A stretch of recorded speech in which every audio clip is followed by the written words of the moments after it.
Então, pessoal, como eu havia prometido para vocês, olha quem está do meu lado aqui, a Carol Guinara, do grupo Talento Incluir, a nossa convidada para esse bate-papo tão legal aqui no Diário PCD. A Carol, só para você saber, foi eleita uma das 20 mulheres mais poderosas do Brasil pela revista Forbes e melhor profissional de diversidade do Brasil pela revista Veja. E agora conosco aqui no Diário PCD. Que saudades, Carol. Seja bem-vinda ao Diário PCD. Que alegria poder falar com você, menina. Oi, Abrão. Obrigada pelo espaço, pela oportunidade. Gratidão aí pelo reconhecimento. E olá a todos que estão aqui seguindo a gente, né? O pessoal que segue aqui o Diário PCD. Que legal, que legal. Gente, a Carol, ela é uma das fundadoras do grupo Talento Incluir, que é um ecossistema de diversidade e inclusão, pioneiro no Brasil.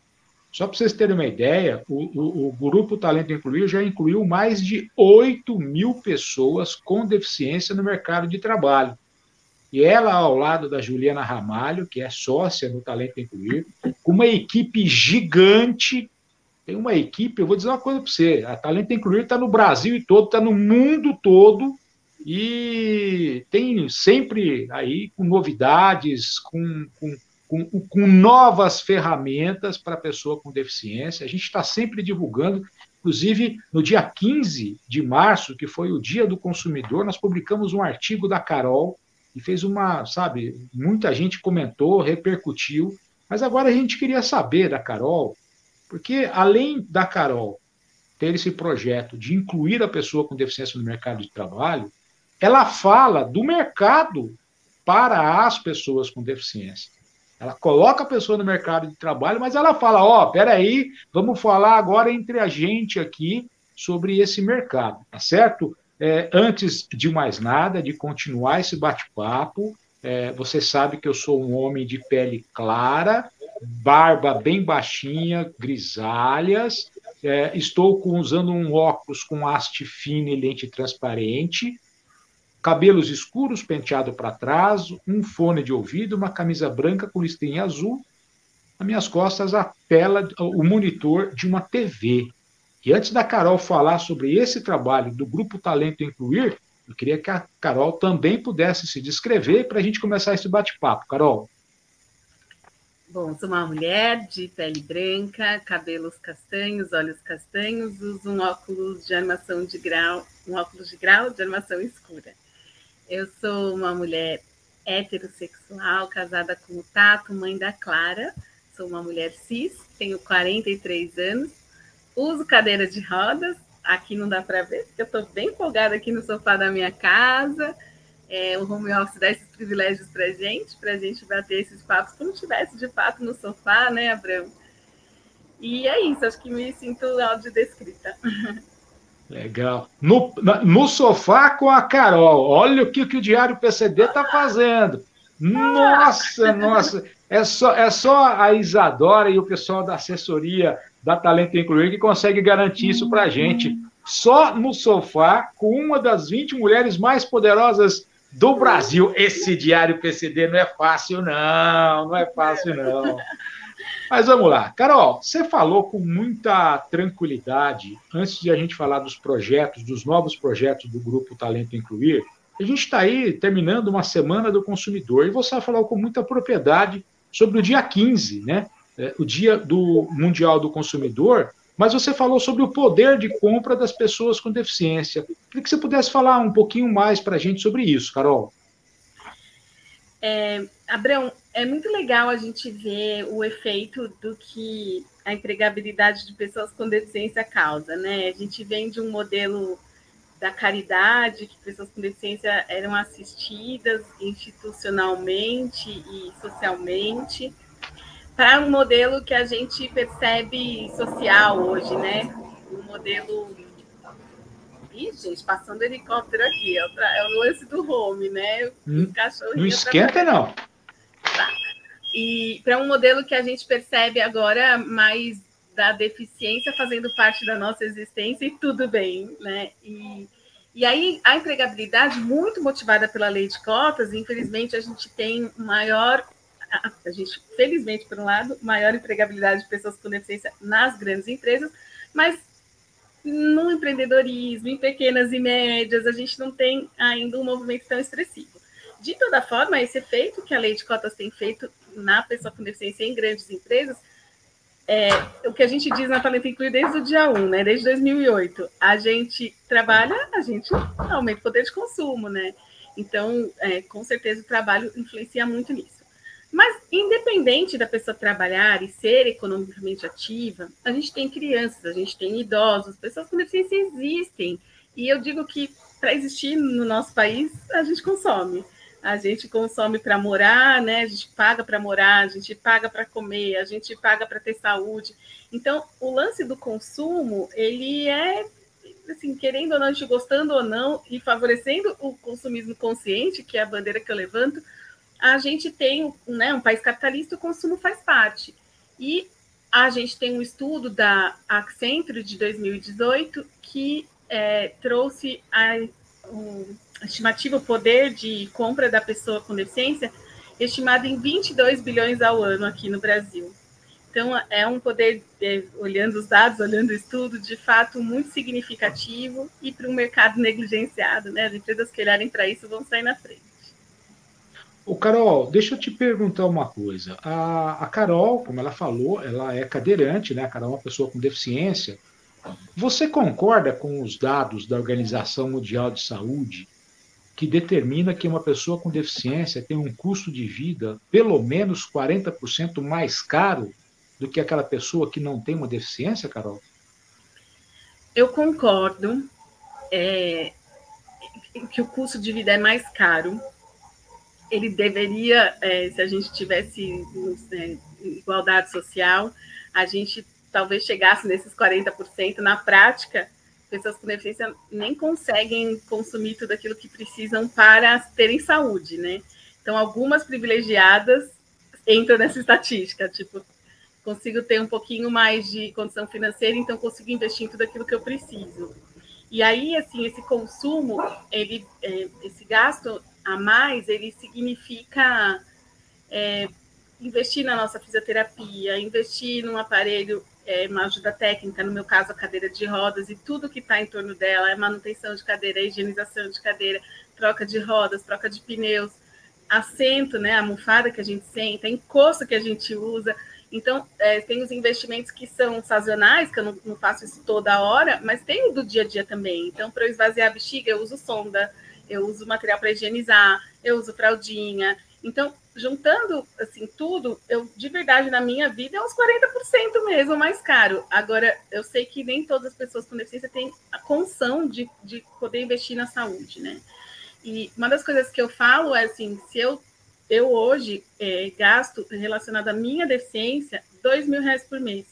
Então, eu estou falando de terapias para o meu corpo se manter mais saudável e eu também lidar melhor com as dores que eu tenho relacionadas à minha postura diária. Eu estou falando de medicação, que é importante para algumas questões da minha fisiologia. Eu estou falando de plano de saúde, eu estou falando de questões assim pequenas com a cadeira e do dia a dia.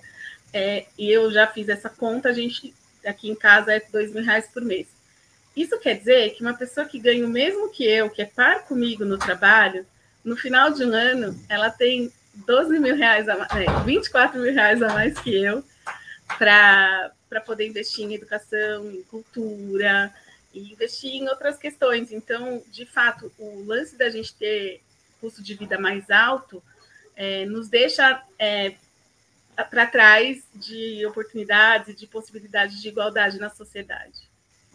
E talvez por isso, né, Carol, a gente tem aí uma estimativa de que 1/3 da população brasileira, falando aqui em 46 milhões de pessoas, tem algum tipo de deficiência, segundo o IBGE, né? Eu acho que é maior do que isso, mas o IBGE disse, tudo bem.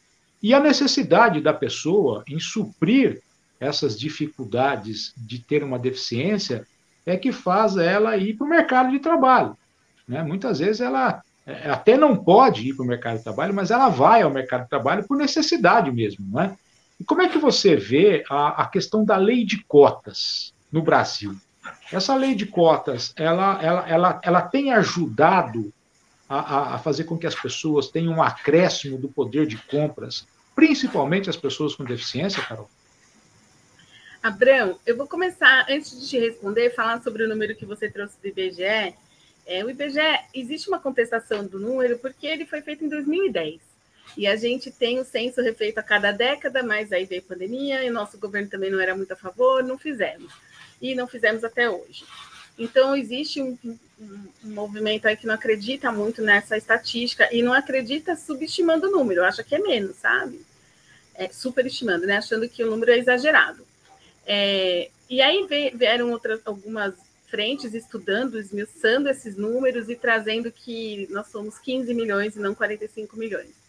E aí eu fico mais duvidando ainda do número, porque é muito fria essa análise, né? Quem se autodeclara com deficiência leve, e essa subjetividade do que é leve, do que é severo, né? Eu de verdade entendo que só uma avaliação biopsicossocial pode dizer se a deficiência é leve ou é severa na vida daquela pessoa.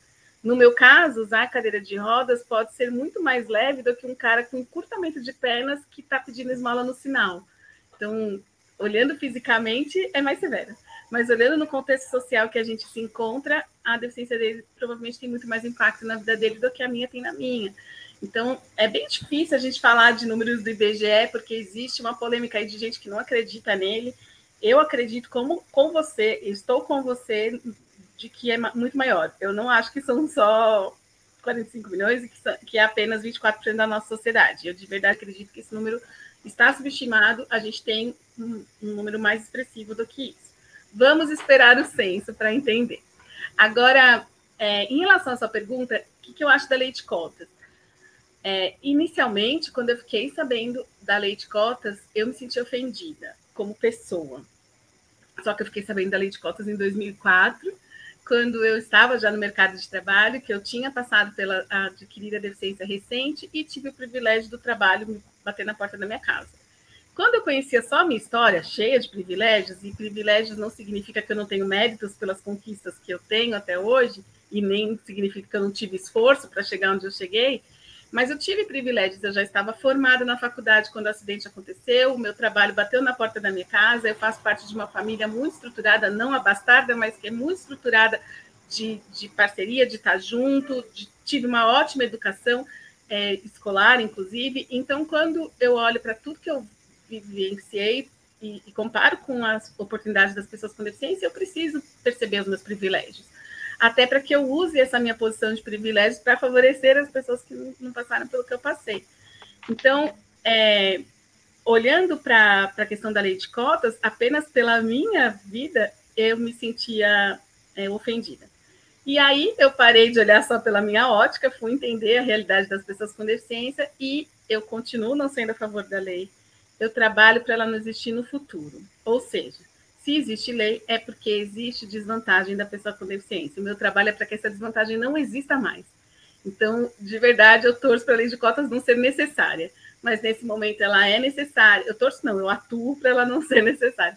Mas nesse momento ela é necessária e ela tem impactado positivamente a vida de muita gente que não teria nenhuma chance de ingressar em grandes oportunidades como e tinha talento, tinha perfil, tinha vontade, tinha o lance de correr atrás do que faltou e foi, e tem dado certo.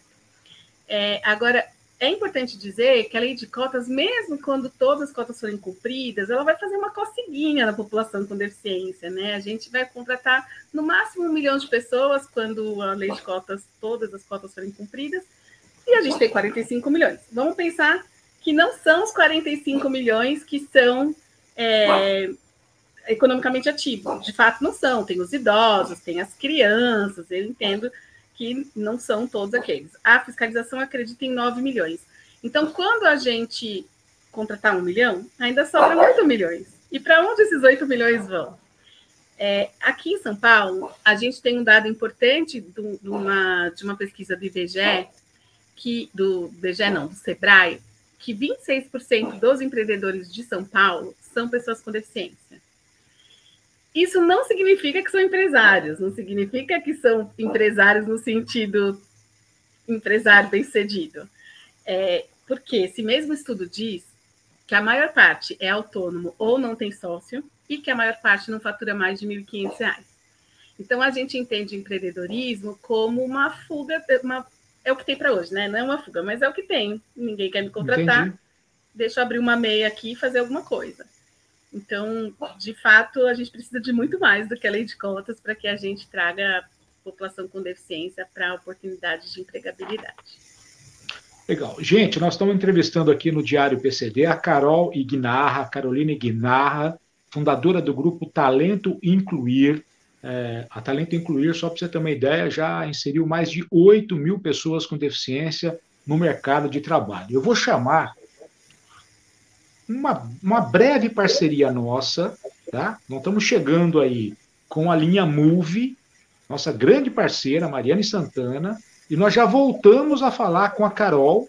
Vamos falar ainda sobre as barreiras que impedem o consumo da pessoa com deficiência, acessibilidade nas lojas online e mais sobre o Talento Incluir. Fica ligado, voltamos em 30 segundos, chega a linha Move para a gente. Prorrogamos! É isso aí! Foi prorrogada a Semana do Consumidor até o dia 30 de março. Então você pediu, a linha Move atendeu. E detalhe, não é só cadeira de rodas que nós vendemos não. Também trabalhamos com órtese e prótese. Não é, Brenda? É isso aí, Adalto. Órtese e prótese. E atendemos por todo o Brasil, tá bom? Ó, não para por aí.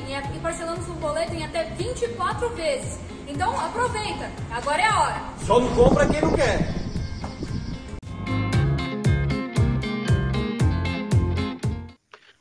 Bom, pessoal, quero agradecer a todos da linha Move, a Mariane Santana, a toda a equipe dela, e dizer que são duas lojas, uma em São Bernardo do Campo e outra em São Paulo, bem pertinho do aeroporto de Congonhas. Está feito o convite para você. Quero dizer que nós continuamos aqui nesse bate-papo legal com a Carolina Ignarra, do grupo Talento Incluir, a Carol Ignarra. Todo mundo conhece a Carolina Ignarra como Carol Ignarra, ela ao lado da equipe do Grupo Talento Incluir, tem aí números sensacionais ao já ter colocado no mercado de trabalho mais de 8.000 pessoas com deficiência. E fico muito feliz em poder compartilhar sempre o trabalho do Grupo Talento Incluir. Quer seja quando eu estava lá com o Rodrigo Rosso no Sistema Reação, quer seja agora no Diário PCD, é uma grande alegria compartilhar esse trabalho tão sério do Grupo Talento Incluir. Carol, a gente estava falando de lei de cotas, né? Falamos aí do IBGE, da lei de cotas, e agora vamos voltar a falar sobre o que é o consumo, não é, para as pessoas com deficiência e quais são as barreiras que impedem melhorar o consumo ou facilitar para as pessoas com deficiência esse consumo. Qual que é a sua opinião em relação a isso, Carol? Bom, Abraão, o lance do consumo, né, da pessoa com deficiência, assim como vários outros aspectos da nossa vida, estão ligados às barreiras, e eu gosto de começar falando da barreira que eu entendo como transversal a todas as outras, que é a barreira atitudinal. A sociedade não sabe lidar com a gente, as empresas não sabem vender para a gente, não querem entender o nosso público, e essa barreira é o que faz todo o bloqueio do restante, né? Então, quando uma empresa entende a importância do público, ela também promove acessibilidade arquitetônica, acessibilidade digital. As outras acessibilidades, elas são construídas como consequência, né? O lance que a gente pega mais é não perceberem a importância desse público, né? Então, o que eu vejo de maior desafio nosso é conseguir convencer a sociedade do quão significativo a gente é no ponto de vista de crescimento mesmo do país. Eu gosto muito de seguir a linha da inclusão acontecer não porque a gente precisa, porque a gente está excluído, porque a gente está de lado. Eu gosto de defender a inclusão porque vai todo mundo ganhar com isso. Então, quando a gente vê aquele estudo de 22 bi de faturamento, de potencial de consumo da pessoa com deficiência, a gente vê tem dinheiro ficando na mesa, tem empresa que podia estar ganhando muito mais do que ganha se estivesse olhando para as nossas necessidades e para a gente enquanto um público-alvo também. Então, eu vejo que as relações de ganha-ganha são caminhos mais importantes para a gente persistir na busca pela nossa inclusão.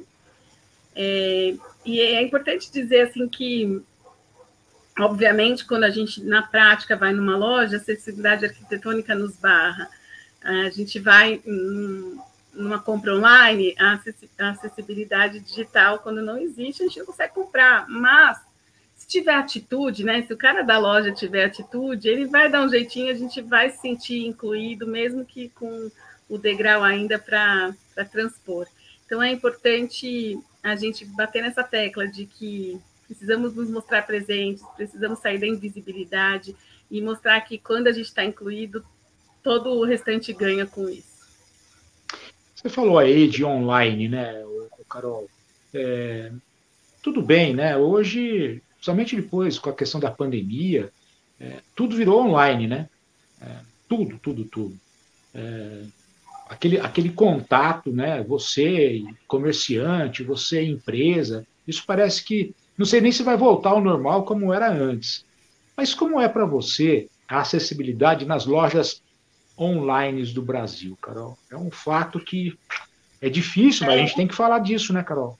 Tem que falar, assim, a falta de acessibilidade, ela atinge mais pessoas que usam software para usar o computador, são pessoas cegas, com baixa visão, e até aquelas que não têm mobilidade nas mãos e precisam de algum equipamento específico, né, uma tecnologia específica para conseguir usar os atalhos aí que a gente tem na tecnologia. Agora, recentemente, Abrão, eu percebi o impacto na minha vida. Eu estava... eu vou viajar semana que vem, e eu estava procurando hotel. E eu não consigo fazer reserva online. Eu tenho que ligar. O quarto acessível não tem reserva online. Se você quiser uma acomodação acessível, tem que ligar. Então, assim, o problema não é falta de tecnologia, o problema é preguiça, eu acho, de fazer um negócio. Claro. E também a falta de confiança, né? Porque qualquer um vai lá e vai usar o quarto acessível. E só deveria usar aquele que precisa, porque daí quando eu preciso ele está ali disponível. E se todas as acomodações fossem acessíveis, eu também não precisava ficar ligando, né? Porque o certo é isso, é fazer um desenho universal que vai atender a todos e todas, e em qualquer acomodação, inclusive, porque eu também não tenho opção de escolha. Se eu quiser um vista para o mar, não tem. Os acessíveis são os simplesinhos que estão aqui virado para o hotel do lado. Então, eu percebi a falta de acessibilidade digital. Aqui no interior, a gente fala que isso é acessibilidade meia boca, sabe, Carol? Porque é acessível, mas, né? Eu ouvi uma consultora de inclusão, uma pessoa incrível que trabalha com diversidade e inclusão num cliente nosso, a Isabela Cruz, falando uma coisa importantíssima esses dias. Ela disse assim, não existe meia grávida, não existe meia acessibilidade. Ou o ambiente é acessível, ou o ambiente não é acessível. Não, simples assim, pô. É isso. Esses dias nós entrevistamos a Tabata Contra esses dias, né? Sua parceira aí no Grupo Talento Incluir. Nem quero falar da Tabata, porque eu nem gosto dela, sabe? Mas ela estava comentando com a gente isso. Ela estava comentando, falou, olha, não basta eu saber que o hotel, eu vou por quem me indica. Se a pessoa foi e falou que o hotel tem acessibilidade, é neste que eu vou. Porque muitas vezes você vai lá no site, fala que tem acessibilidade, quando você chega lá, mas não é bem assim, né? É complicado, né, Carol? Abraão, você sabe que é por isso que a gente lançou o InHub, né? Esse é bem o objetivo do nosso marketplace, podemos dizer assim, mas ele é um ecossistema. A gente precisa compartilhar as boas práticas, né? E é isso, assim, nas nossas redes, a gente se relacionando com pessoas com deficiência, a gente acaba lá movimentando, estou precisando disso, um vai lá e fala, mas já pensou se isso estivesse num único lugar, né, que você vai lá e fala assim, hotel em Maceió, pronto, aparece, os que são acessíveis, e serviços também, né, então esses dias eu estava no esquema aí para fazer exercício, fiquei procurando um personal que tivesse alguma experiência, ou pelo menos um interesse de ensinar, de trabalhar condicionamento físico de uma pessoa paraplégica. Eu não encontrei. Então, é muito triste, assim, não ter esse lugar. E o InHub vem com essa proposta da gente ter não só produtos, porque eu também penso que é assim, a Reatec online, né? A gente conseguir, quando a gente vai para uma Reatec, quando a gente vai para uma feira específica, a gente se vê num mundo de possibilidades que no dia a dia está tudo muito pulverizado. E o nosso InHub tem esse propósito de unificar. E, Abraão, é tão importante isso. A gente vê pessoas adquirindo deficiência que não sabem por onde começar, né? E também os pais, né? Esses dias a gente ajudou uma profissional, uma executiva, que inclusive é conselheira do grupo. O problema não é falta de dinheiro, o problema é falta de informação. O pai dela, já por idade, passou por uma cirurgia, acabou adquirindo a paraplegia, ele já é um senhor, e ela não sabia como começar a fazer as mobilizações necessárias para a casa dele ficar mais acessível, para o ambiente dele, quais médicos buscar, que médico que eu vou específico para cuidar da bexiga do meu pai, que agora é diferente. Então, a gente precisa disso, assim, de um ecossistema que traga essas trocas para que a gente tenha incentivo das boas práticas. Eu acho que uma boa história vai inspirar outras empresas a fazerem também. Carol, quantos produtos estão hoje nessa plataforma digital criada por vocês? Mais de 800 produtos, mais de 40 lojistas, se eu não me engano, e a gente está crescendo todo dia, né? Às vezes eu estou falando hoje e já está desatualizado. E o mais legal, assim, a gente tem total consciência que ainda é começo, mas o mais legal é já perceber o impacto, assim, a gente se sentir importante, né? Eu vejo que é um negócio nichado para que a gente com deficiência consiga encontrar com mais facilidade as necessidades que a gente tem. Abraão, sabe que eu sou cadeirante há 20 anos e foi no InHub que eu descobri que existe uma toalha para cobrir a cadeira na hora que eu faço transferência, e essa toalha em cima é felpuda e embaixo ela é impermeável, daí eu não molho mais o assento da minha cadeira quando eu saio do banho. E eu passei 20 anos molhando, né? Então, mesmo eu me considero uma pessoa culta, uma pessoa informada, uma pessoa que se interrelaciona com muita gente com deficiência, e consegui descobrir no InHub algo que eu não conhecia ainda e que melhora a minha qualidade de vida, né?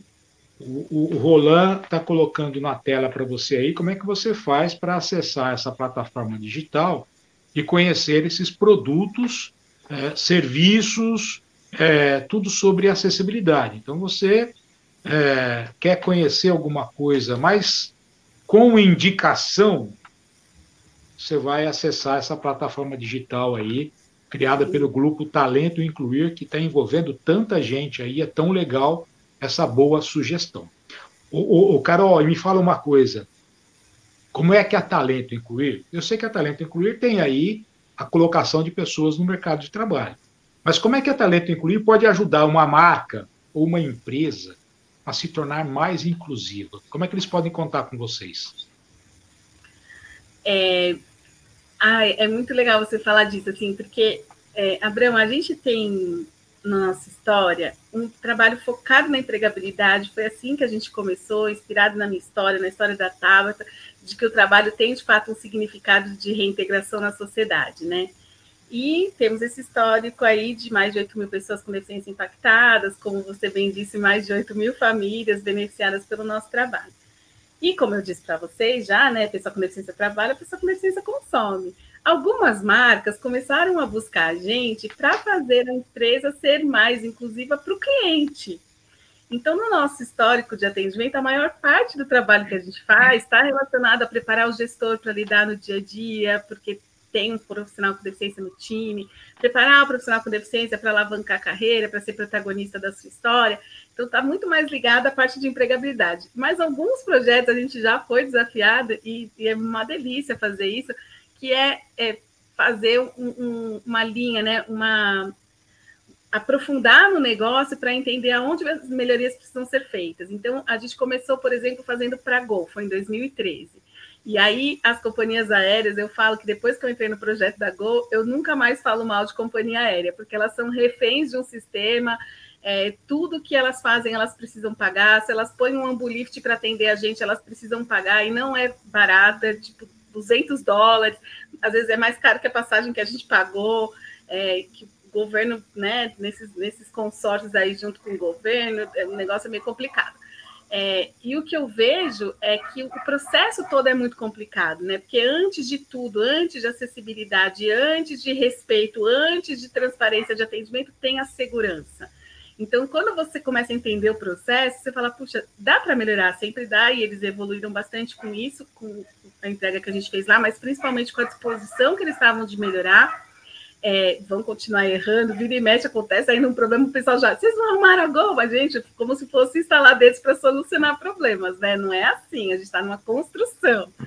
Agora, acho importante dizer que quando as empresas nos procuram, a gente primeiro precisa entender o negócio, né? Então, turismo, hotelaria, pessoal também de pontos turísticos, a gente já fez alguns treinos do Corcovado, hotéis, então a gente já fez alguns projetos nesse sentido, no varejo também, de como atender melhor o cliente quando tem deficiência, é bem na linha de treinar e de quebrar a barreira atitudinal, porque a hora que eu quebro a barreira atitudinal, eu aprendo com o meu cliente como eu posso atendê-lo melhor. O que a gente precisa quebrar é a parede de vidro que existe para falar sobre a deficiência quando eu preciso falar num atendimento, ou seja, qualquer relacionamento. Acabei de receber uma mensagem aqui da Silvia Bastos. Ela tem 47 anos, é uma pessoa com deficiência e nunca esteve no mercado de trabalho. Como é que a Talento Incluir pode ajudar a Silvia com 47 anos de idade, Carol? Tem mercado de trabalho para ela? Tem mercado, Silvia. Sabe que a Talento Incluir sempre foi Talento Incluir. Hoje ela é um grupo Talento Incluir, porque além da empregabilidade de pessoas com deficiência, a gente tem o InHub, que eu já falei, e temos a Talento Sênior. A Talento Sênior não necessita ter deficiência, basta ter mais de 45 anos para a gente também ajudar a promover a empregabilidade. Mas tanto o trabalho da Talento Incluir como o trabalho da Talento Sênior tem a ver com empregabilidade, mas são focos diferentes. A Talento Incluir a gente emprega em grandes empresas. E uma das coisas que a gente faz, Silvia, é, de forma alguma, permitir classificações na hora de procurar candidato. Então, a empresa não pode dizer para a gente qual deficiência ele quer ou qual não quer. Não pode dizer qual idade ele quer ou qual não quer. Não pode dizer para a gente se pode ser branco, se pode ser preto, se pode ser gay, se não pode. A gente não põe filtro. A gente vai atrás do perfil. Então, a gente já tem esse movimento na Talento Incluir. A gente sabe que as empresas têm resistência com idade, mas o nosso trabalho ajuda muito a quebrar essas resistências. Quando a gente encontra o perfil, a gente insiste, a gente consegue convencer na maioria dos casos. A Talento Sênior tem um foco de empregar profissionais maduros, profissionais experientes em grandes organizações, em pequenos e médios negócios, e a maior parte num projeto autônomo, projeto MEI, né, projeto PJ. E também tem sido muito legal, assim, a gente pegar pessoas que já tiveram uma maturidade no mercado, já tiveram experiência, para ajudar as empresas menores a terem esse know-how, esse conhecimento aprofundado que pessoas que trabalharam em grandes empresas podem levar. Então, Silvia, eu sempre vou acreditar na empregabilidade. Na Talento Incluir, nós temos um sócio de 83 anos, atuante. Enfim, sempre é possível trabalhar, a gente não pode acreditar nos rótulos que colocam na gente, viu? Quantas empresas hoje estão dentro do grupo Talento Incluir para inserção no mercado de trabalho, Carol? Você tem ideia? Não, eu sei que são muitas. Clientes? A gente já tem uma estimativa aqui de ter atendido mais de 500 empresas, mas assim, a cada mês a gente fica em torno de 30, 40 empresas atendidas, né? Porque nossos programas, Abraão, não são contínuos, assim, a gente tem, às vezes, empresas que ficam um ano com a gente, mas o nosso objetivo é sair e fazer com que a empresa trabalhe com independência. Enquanto a empresa precisar de uma consultoria para dizer o que ela tem que fazer com a pessoa com deficiência, ela não aprendeu a fazer, né? Então, o nosso negócio é ensinar e sai. A gente entra e sai. Então, daqui a pouco a gente volta para dar um pouquinho mais de estímulo. Então, no mês a gente tem em torno aí de 30, 40 empresas, mas no nosso histórico mais de 500. Legal. Gente, está aí no chat o site do Grupo Talento Incluir, para você conhecer um pouco mais do Grupo Talento Incluir. Eu quero agradecer imensamente a Carolina Guinarra, que esteve conosco nessa entrevista, nesse bate-papo tão legal, falando de tanta coisa interessante, falando de lei de cotas, falando de consumidor, falando de tudo em relação à questão da pessoa com deficiência. Quero, mais uma vez, Carol, registrar aqui o meu reconhecimento, o carinho, a gratidão e o quanto eu admiro o trabalho de vocês e agradecer por você estar conosco aqui no Diário PCD. Carol, muito obrigado, Carol. E olha, vamos marcar para a próxima logo, e eu quero entrevistar a Juliana Ramalho também, hein? Quero colocar a Juliana Ramalho aqui no Diário PCD. Me ajuda nisso, Carol? Ah, com certeza. A Isa, nossa assessoria que está te ouvindo, já pode agendar já. A Ju vai ficar bem feliz de vir para cá. Eu também agradeço o espaço e parabenizo a iniciativa, assim, para a gente transformar essa realidade das barreiras atitudinais. A gente precisa de mais atitudes como a sua. Obrigada aí por ser nosso aliado e estar junto com a gente, Abraão. Legal. Carol, obrigado, valeu. Vamos em frente. Beijo para todo mundo lá do Grupo Talento Incluir. Até a próxima, Carol. Valeu, obrigado, viu? Beijo, gente. Até valeu. Mais. Gente, continua aqui no Diário PCD, tem mais informações para você sempre. Consulte o nosso site, consulte o nosso canal no YouTube, enfim, nós estamos em todas as redes sociais e como foi legal esse bate-papo com a Carolina Ignarra. Como eu disse, a Carol foi eleita uma das 20 mulheres mais poderosas do Brasil pela Forbes e a melhor profissional de diversidade do Brasil pela revista Veja. Então, tá aí para você essa baita entrevista. Nossa gratidão. Voltamos logo com outra entrevista aqui no Diário PCD. Obrigado, gente. Valeu. Tchau, tchau. Até a próxima.